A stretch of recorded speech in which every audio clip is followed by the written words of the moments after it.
Meaningful icebreakers don't necessarily need lots of props or preparation. Sometimes the only prop you need is the humble phone. Something everyone carries in their back pocket. So in this video, I'm going to share with you 4 really cool activities that use the phone as the connector.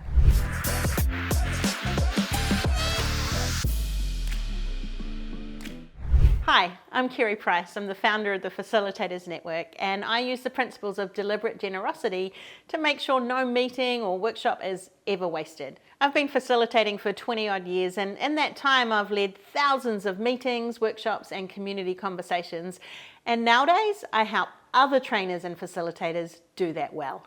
At the start of a session, we usually ask people to put their phones away, but what if we invited them to bring their phones out and use it as a tool to help them connect and laugh and learn more about each other? Here's my 4 favorite activities that use people's phones as the connection piece. Activity 1. This one is cool. I simply invite people to grab their phone, find a partner, and then share the story of the last photo on their camera reel. Now, when you invite people to do this to start with, there's usually a little bit of laughter. People pull up their photos, do a bit of swiping. There's a few gasps sometimes, like I am not telling the story of that photo. And that's okay. Nobody's looking over their shoulder and saying, this must be the photo you talk about. But it gives enough direction to provide some focus. What I love about this prompt, share the story of the last photo on your camera reel, is it uncovers stories that you might not otherwise hear about. Random photos taken in random places that point to hobbies or family or things that are important to the person. I mean, let's face it, nobody takes photos of things that aren't important or meaningful to them in that moment.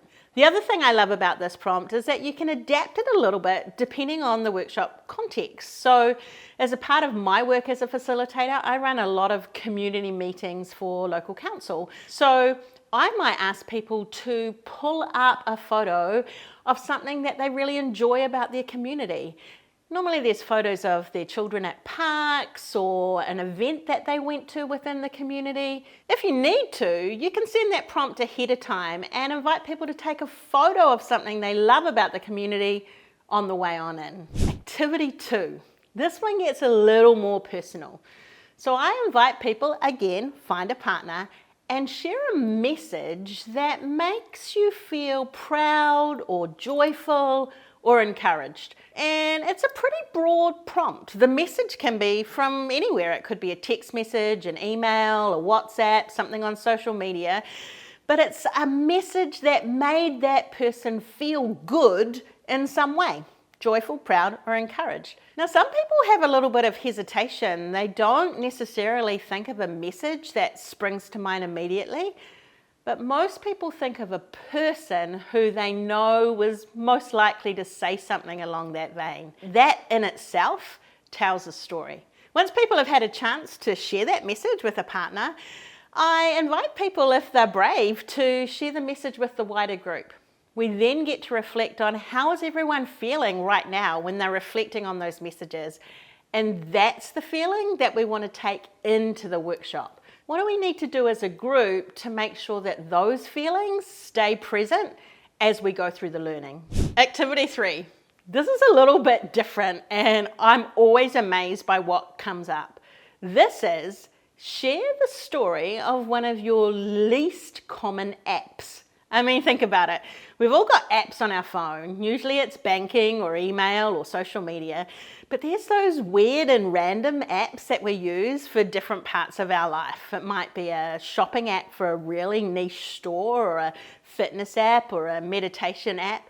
In a workshop I did recently, somebody shared an app that had something to do with beekeeping. What was amazing is there was someone else in the room who was a beekeeper and nobody knew. So the invitation, find a not so common app that you have on your phone and share the story of that with a partner.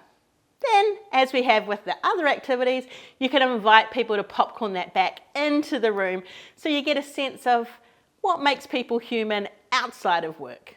Activity 4, this has to be my favorite, and I use it in a bunch of different contexts. The invitation is simply to share a song that is significant to you. Now, significant means different things to different people. But what I love most about this activity is it's a little bit of organized chaos. People are pulling up their music apps, they're heading to YouTube, wherever it might be.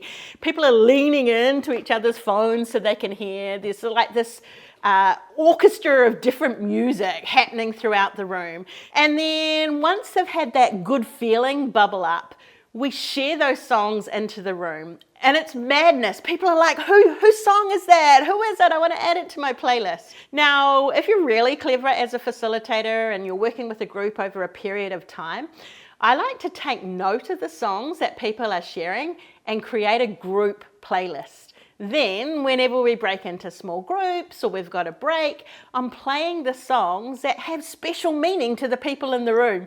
It usually takes people a few breaks or a few discussions to realize that that's what's happening.